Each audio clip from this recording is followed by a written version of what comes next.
పిత పుత్ర పవిత్ర ఆత్మ నామమున ఆమేన్. గౌరవనీయులైన సహోదరి సహోదరులారా, మీకందరికీ మన ప్రభు అయిన క్రీస్తు దేవుని పవిత్ర నామమున 17వ దివస ప్రసాద అద్భుతమును తెలుసుకుంటకు మీకు స్వాగతం పలుకుతున్నాను. మనం ఇప్పుడు తెలుసుకుని పోయే 17వ దివస ప్రసాద అద్భుతము మత్తయి గారి సువార్త 8వ అధ్యాయము 25-26 వచనములకు అనుసంధానముగా ఉంటుంది. ఈ యొక్క వచనాలు ఇప్పుడు మనం చదువుకుందాం. ప్రభు, మేము నశించున్నాము, రక్షింపు అని ప్రార్థింపగా యేసు వారితో, ఓ అల్ప విశ్వాసులారా, మీరు భయపడిదిరేలా అని పలికి లేచి గాలిని సముద్రమును గద్దించెను. ఈ యొక్క వచనాన్ని మనం మత్తయి గారి సువార్త 8వ అధ్యాయము 25-26 వచనాల్లోను, మార్కు గారి సువార్త 4వ అధ్యాయము 35-41 వచనాల్లోను, లోక గారి సువార్త 8వ అధ్యాయము 22వ వచనం నుంచి 25వ వచనంలోను లిఖించబడి ఉన్నది. గౌరవనీయులైన సహోదరి సహోదరులారా, ఇక విషయానికి వచ్చినట్లయితే ఈ వచనంలో లాగానే మనం పరిశుద్ధ త్రిసభలోని పూజ్య గురువులను 2 రకాలుగా విభజించుకోవచ్చు. వారిలో మొదటి రకానికి చెందిన వారు క్రీస్తు ప్రభుని పవిత్ర రక్షణ సందేశాన్ని అహర్నిశలు శ్రమిస్తూ అందులో భాగమైన దివస ప్రసాదమును అందరికీ పంచుతూ ఒక్కొక్కసారి అనారోగ్యవంతులకు, దేవాలయానికి రాలేని పరిస్థితిలో ఉన్నవారికి ఎంతో శ్రమకు వచ్చైనా సరే ఆ దివస ప్రసాదమును తీసుకువెళ్ళి ఇచ్చుటకు వారు ప్రయత్నం చేస్తారు.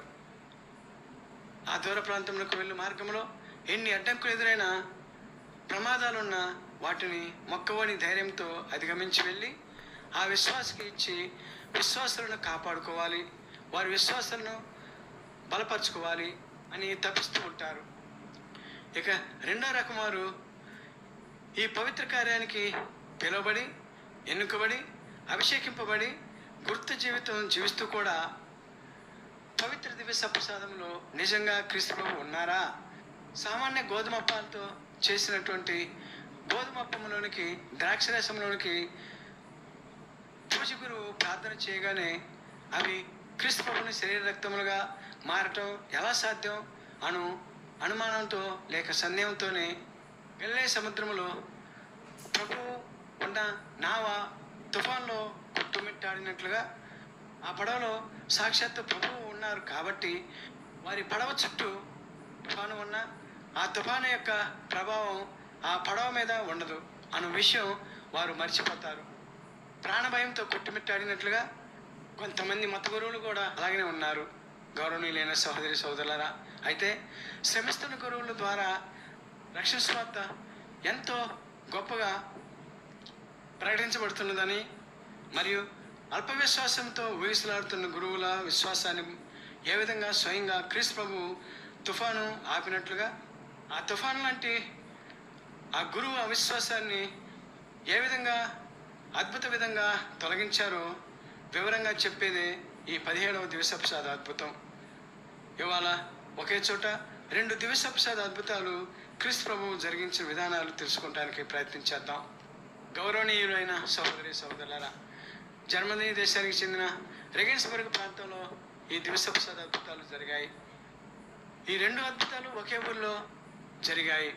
వీటిలో మొదటిది ఒక పవిత్ర గురువారం మార్చి నెల 25వ తారీఖున 1255వ సంవత్సరంలో రెగెన్బర్గ్ అను ఊరి నుండి ఒక పూజ్య గురువు ఆ ప్రాంతానికి దూరంగా వేరే గ్రామంలో మరణావస్థలో ఉన్నటువంటి విశ్వాసకి దివస ప్రసాదం ఇచ్చుటకు ఆ పూజ్య గురువు దివస ప్రసాదాన్ని తీసుకుని వెళ్తూ ఆ ప్రాంతం దగ్గరకు వెళ్ళగా ఆ మార్గంలో ఆ ప్రాంతంలో కురిసినటువంటి వర్షానికి పొంగి పొర్లుతున్నటువంటి నది ఒకటి దాటవలసి వచ్చినది.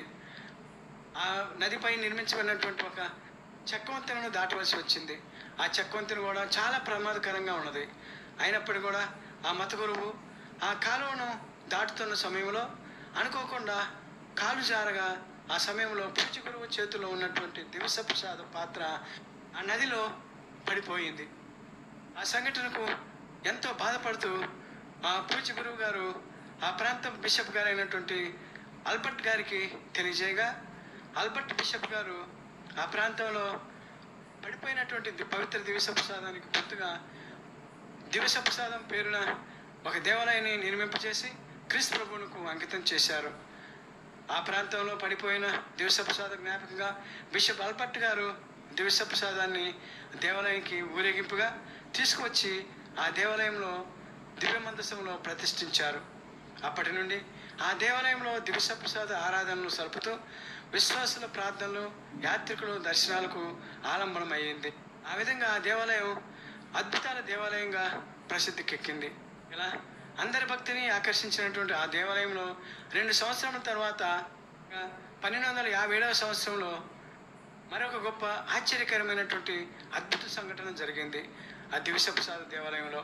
ఆ సంఘటన ఆ దివ్యసప్రసాద దేవాలయ పవిత్రతను మరింత ఇనుమడింపజేసింది. అనగా యాత్రికుల యొక్క రద్దీని పెంచింది, పవిత్రతను పెంచింది.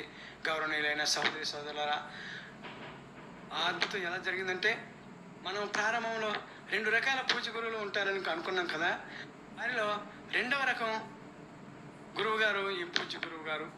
అంటే అవిశ్వాసానికి ఆలంబనం ఈ పూజ్య గురువు గారు. పవిత్ర అద్భుత దివ్యసప్రసాద దేవాలయానికి విచారణ గురువుగా ఉంటూ కూడా ఈ యొక్క విచారణ గురువు గారి దివ్య పూజ బలిలో జరుగుతున్నటువంటి పవిత్ర దివ్యసప్రసాదంలో క్రీస్తు ప్రభు యొక్క ఉనికిపై ఆయనకు నమ్మకం లేదు. ఈ అవిశ్వాసపు ఆలోచనతో ఒకసారి ఈ పూజ గురువు గారు దివ్య పూజ బలి నిర్వహిస్తూ దివ్య పూజ బలి మధ్యలో పవిత్ర పాత్రను విశ్వాసులకు చూపుతూ ఉంటున్న సమయంలో క్రీస్తు ప్రభు నిజంగా ఈ ద్రాక్షరసంలో ఉన్నారా అనుకుంటూనే దివ్యసప్రసాద పాత్రను నెమ్మదిగా పైకి ఎత్తి విశ్వాసులకు చూపుతున్న సమయంలో ఆ గురువు గారు ఊహించిన విధంగా అకస్మాత్తుగా బలిపీఠం నుండి ఒక చిన్న శబ్దం పూజ గురువుకు వినిపించింది. ఆ బలిపీఠంపై ఉన్న చెక్క శిలువ నుండి ప్రభువు నెమ్మదిగా తన చేతులను పూజ గురువు వైపు చాచి అతని చేతుల నుండి దివ్యసప్రసాద పాత్రను తీసుకొని విశ్వాసులు ఆరాధన కొరకు ఆ దివ్యసప్రసాదాన్ని ప్రదర్శించారు. అంటే ఆ గురువుకు బదులుగా క్రీస్తు ప్రభువే ఆ పవిత్ర క్రియను నిర్వహించారు. ఎంత అద్భుతం! విన్నారా గౌరవనీయులైన సహోదరి సహోదరులారా?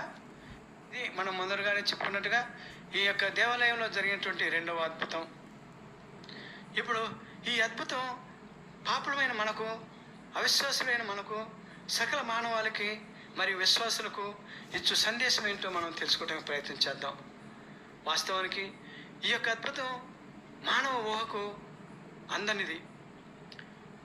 ఈ యొక్క అద్భుతం ద్వారా దేవుడు తెలియజేస్తూ మొదటి సందేశం ఏమిటంటే, మొదటిగా ఈ ఊహించని సంఘటనకు ఆ పూజ్య గురువు మిశ్రమ స్పందనకు గురై ఉంటారు. ప్రథమంగా ఆశ్చర్యానికి గురై, రెండవదిగా తన అవిశ్వాసానికి చాలా మనస్తాపానికి గురై ఉంటాడు. ఎలాగైతే పేతురు గారు క్రీస్తు ప్రభు నీటిపై నడుచడం చూసి ఇది ఎలా సాధ్యమని భావించి తన అనుమానాన్ని రుజువు చేసుకుంటూ క్రీస్తు ప్రభు వద్దకు నీటి మీద నడుచుకుంటూ వెళ్ళి మధ్యలో అవిశ్వాసానికి గురై మునిగిపోయినట్లుగా ఈ పూజ గురువు కూడా అవిశ్వాసమాను నీటిలో మునుగుతుండగా క్రీస్తు దేవుడే స్వయంగా ఆ పూజ గురువుకు పునీత పేతురు గారికి అభయహస్తం ఇచ్చి, అల్పవిశ్వాసి నీవేళ సందేహించితివి అని వారించినట్లుగా ఈ పూజ గురువును కూడా వారించారా అన్నట్లుగా శిలువ పైన ఉన్న క్రీస్తువు ఆ పూజ గురువు హస్తమును పట్టుకొని అప్పపు పాత్రను పైకెత్తి విశ్వాసులకు విషప్రసాదమును చూపించే విషయంలో తోడ్పడ్డారు. గౌరవనీయులైన సహోదరి సహోదరులారా, ఇక 2వ సందేశం ఏమిటంటే, ఇటువంటి అల్ప విశ్వాసపు పూజ గురువులకు విశ్వాసపు మనోనేత్రాలను తెరచి ధైర్యం చెప్తారనేనేమో పవిత్ర తిరుసభ యేసు ప్రభుని శిలువ ప్రతిమను దివ్యబలి పీఠమునకు పై భాగమున అమరుస్తారు. ఇన్ని విధాలుగా అనునిత్యము అనుక్షణము భూప్రపంచంలో ఎక్కడో ఒక చోట అల్ప విశ్వాసమును తుఫానులో చిక్కిన క్రైస్తవులను ధైర్యపరుస్తూ, క్షమిస్తూ, ఉత్సాహపరుస్తూ, అవసరమైతే వారితో ఎమ్మవ మార్గమున ప్రయాణికులకు తోడు వెళ్ళినట్లుగా వెళుతూ, వారి అజ్ఞానపు తెరలను తొలగిస్తూ, బలహీనలను బలవంతులను చేస్తూ, పవిత్ర తిరుసభ బిడ్డలను గలిలయ సరస్సు తీరం లాంటి మోక్షములకు నడిపిస్తున్నారు. గౌరవనీయులైన సహోదరి సహోదరులారా, ఈ క్రీస్తు ప్రభుని యొక్క నిరంతర అద్భుతాలే పవిత్ర తిరుసభ ప్రాణమై నడిపిస్తుంది. గౌరవనీయులైన సహోదరి సహోదరులారా, కాబట్టి నీవు కూడా అల్ప విశ్వాసంలో ఉన్నావా? మరేం పర్వాలేదు. నీ అల్ప విశ్వాసాన్ని నివృత్తి చేయటమే కాకుండా దివ్యసప్రసాదనాథుడు స్వయంగా సువిశేషంలో చెప్పిన విధంగా రాతి మీద ఇల్లు కట్టుకున్న వ్యక్తుల పటిష్టమైన విశ్వాసిగా తీర్చిదిద్దుతారు. కాబట్టి ఇప్పుడే ఈ క్షణమే ప్రభు సన్నిధికి వచ్చి సందేహాలన్నీ మనస్ఫూర్తిగా ప్రభువుకు వెల్లడించుకొని వాటినన్నిటినీ నివృత్తి గావించుకో. తదాస్తు. మానవ రక్షకుడైన క్రీస్తు అల్ప విశ్వాసమైన మనందరి చేత తన మహిమను ప్రకటించుకుందురుగాక. ఆమేన్. చిన్న ప్రార్థనతో ఈ యొక్క సందేశాన్ని ముగించుకుందాం. ప్రార్థన. ఓ పరమ పవిత్రుడా క్రీస్తు ప్రభువా, ఇప్పటికీ మీ పవిత్ర తిరుసభకు ప్రారంభించి మీ సువిశేష ప్రకటన ప్రారంభించి ఇన్ని వేల సంవత్సరాలు అవుతున్నా కూడా ఎందరో ఇంకా అల్పవిశ్వాసంగానే ఉంటూ ప్రభువా అల్పవిశ్వాస తుఫాన్లో చిక్కుకొని కొట్టుమిట్టాడుతున్న మమ్మల్ని అందరినీ ఇదిగో ఈనాటి సువిశేష సందేశంలో ఏ విధంగా అయితే పూజ్య గురువు గారికి తోడుగా ఉంటూ వారి విశ్వాసాన్ని బలపరుస్తూ పవిత్ర దివస ప్రసాదాన్ని ప్రజలకు చూపిస్తూ నేను మీ వెనుక ఉన్నాను, ఈ దివస ప్రసాదంలో కూడా నేను కొలువై ఉన్నాను అని ఎంతో గొప్ప సందేశాన్ని ఇచ్చిన గొప్ప ప్రభువా, అల్ప విశ్వాసాన్ని కూడా తీసివేసి మమ్మల్ని మీలో పటిష్టపరచుకోండి. మీ యొక్క పవిత్రమైనటువంటి మీ యొక్క పవిత్ర తిరుసభలో మీ చేత పిలువబడి ఎన్నుకొనబడి అభిషేకింపబడి మీ పవిత్ర దివ్య ప్రసాదమును ప్రతి దివ్య బలి పూజలోనూ ప్రజలకు అందిస్తున్నటువంటి పూజకుల యొక్క విశ్వాసాలని పటిష్టపరచండి ప్రభువా.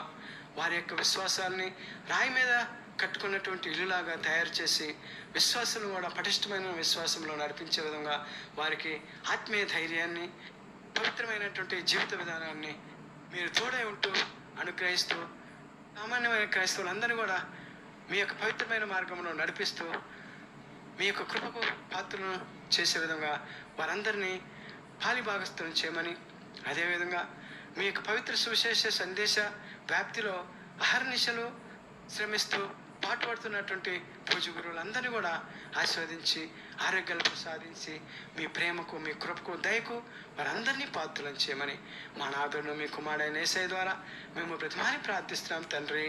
ఆమెన్. పిత పుత్ర పవిత్రాత్మ నామమున ఆమెన్.